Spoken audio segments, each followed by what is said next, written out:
Single dad janitor screamed, "Don't get in the car." What the CEO saw next left him frozen. To the CEO, he was just part of the furniture. An invisible man who cleaned up the messes of the powerful. But Marco, the single dad janitor, saw things others missed. He knew the building's secrets and its predators. So when he saw the CEO's daughter walking towards that sleek, black sedan, every parental instinct in him screamed. He threw down his mop, risked his job, his life, everything, for one desperate warning: don't get in the car. The CEO was about to have him fired, until he followed the janitor's terrified gaze, and what he saw in the driver's seat made his billion-dollar empire feel worthless.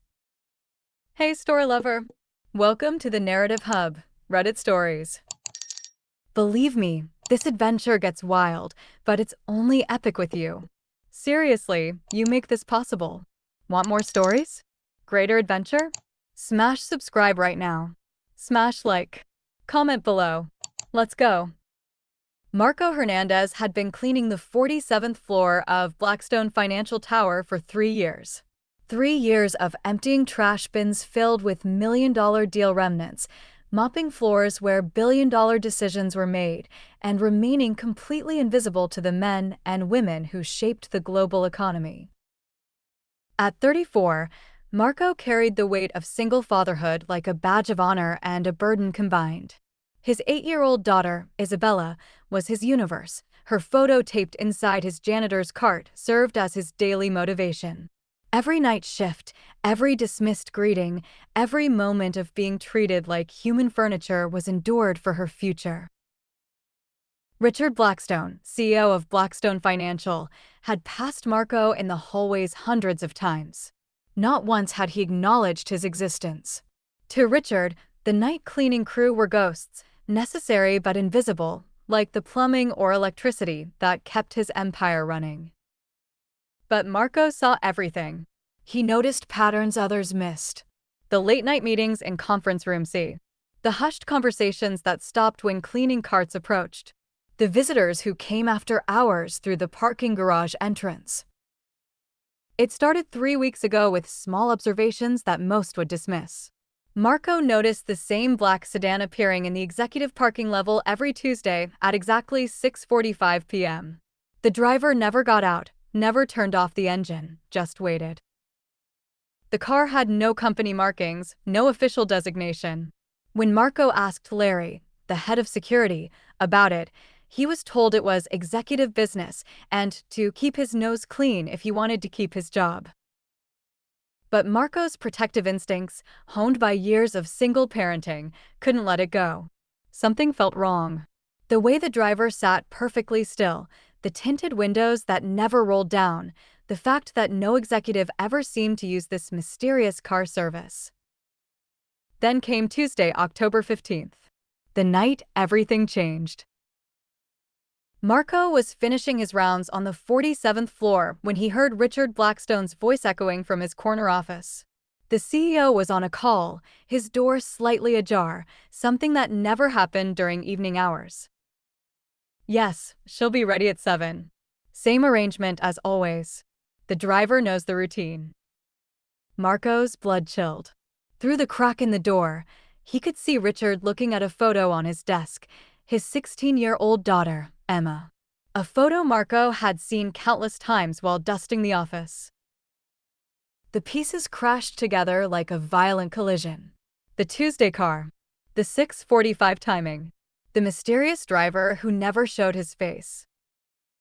Marco's hands shook as he continued cleaning, his mind racing.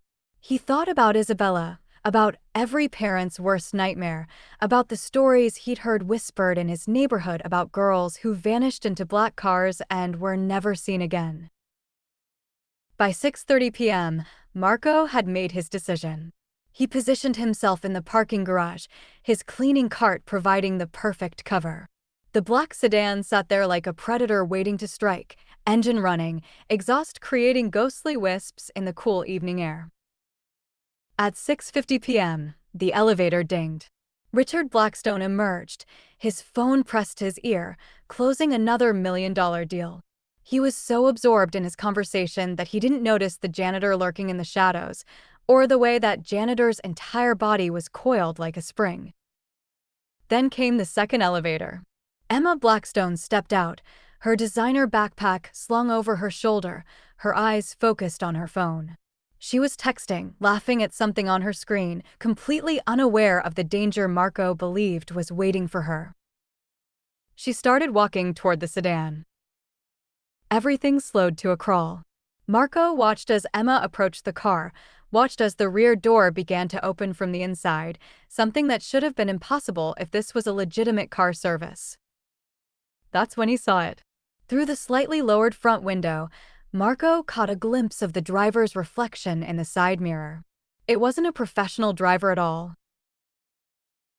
It was Vincent Torres, a man whose face Marco recognized from the neighborhood watch bulletins, a registered predator who had been circling the area for months.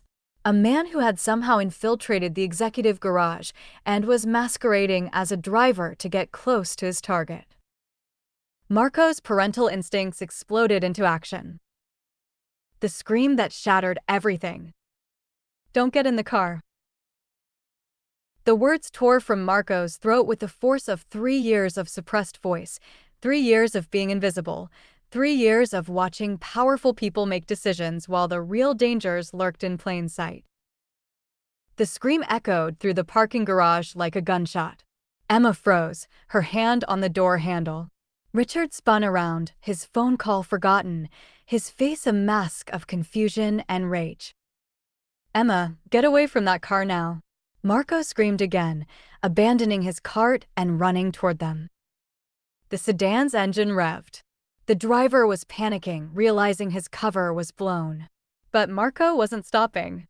He threw himself between Emma and the car just as the door slammed shut. "What the hell do you think you're doing?" Richard roared, storming toward Marco. "Security! Security!" But Marco grabbed Richard's arm with surprising strength. "Look at the driver. Look at him." Richard turned, and for the first time in 3 years, he truly saw what his invisible janitor had been seeing. Through the windshield, Vincent Torres's face was clearly visible, a face that didn't belong to any legitimate driver, a face twisted with panic and malicious intent. Emma, still frozen in shock, whispered, "Dad, he's been texting me. For weeks. He knew things about school, about my friends. He said he worked for you." The sedan lurched forward, tires screeching as Torres tried to escape. But Marco had already signaled to Larry, the security guard, who had been watching the exchange in stunned silence. The garage's exit gates slammed shut just as police sirens wailed in the distance. Vincent Torres was arrested that night. The investigation revealed an elaborate scheme. He had been studying the building's patterns for months, learning the schedules, identifying targets among the executives' families. Emma wasn't his first intended victim, but thanks to Marco, she would be his last. Richard Blackstone stood in that parking garage for 20 minutes after the police took Torres away, staring at the man who had saved his daughter's life. The man whose name he had never bothered to learn. The man he had walked past hundreds of times without seeing. "Marco," Richard finally said, his voice breaking. "Your name is Marco." Marco nodded, exhausted, his adrenaline finally fading. "Marco Hernandez, sir. I have a daughter too. Isabella. She's 8. The story didn't end that night, it began.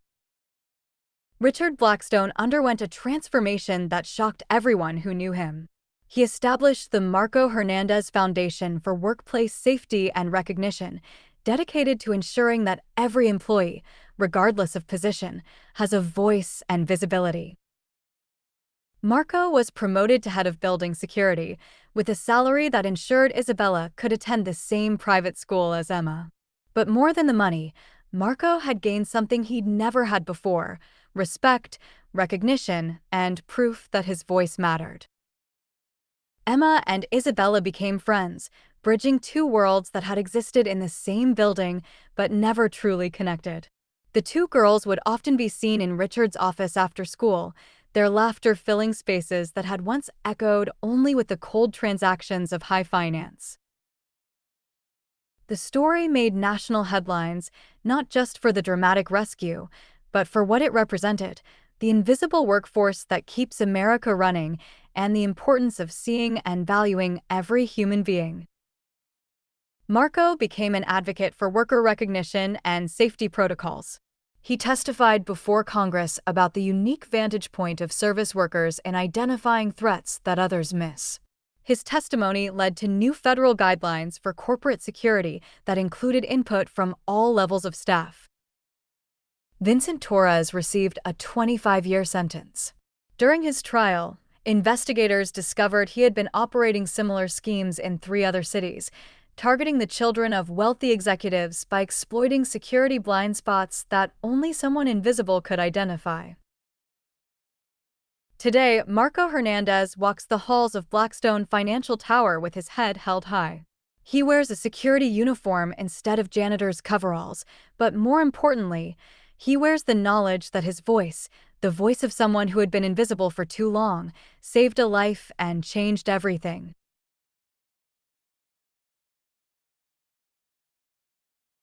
Richard Blackstone keeps 2 photos on his desk now, one of Emma and one of Isabella and Marco at her 8th grade graduation. Both remind him daily that true worth isn't measured in stock prices or profit margins, but in the courage to act when it matters most. Emma, now in college studying social work, always tells people that the most important lesson she ever learned came not from her father's boardroom, but from a janitor's cart in a parking garage. Sometimes the most powerful people in the room are the ones nobody's looking at. And in a small apartment across town, Isabella Hernandez falls asleep every night knowing her father is a hero, not because he gained recognition or wealth, but because he never stopped seeing what others chose to ignore, and when it mattered most, he refused to stay silent. The black sedan is long gone, but its shadow serves as a permanent reminder. Evil often hides in plain sight, and sometimes salvation comes from the most unexpected places, from the invisible men and women who clean up our messes, guard our buildings, and care enough to scream a warning when danger approaches. Marco's scream in that parking garage lasted only seconds, but its echo continues to reverberate through corporate America, reminding us all that everyone deserves to be seen, heard, and valued. Because you never know when the person you've been ignoring might be the one who saves your life.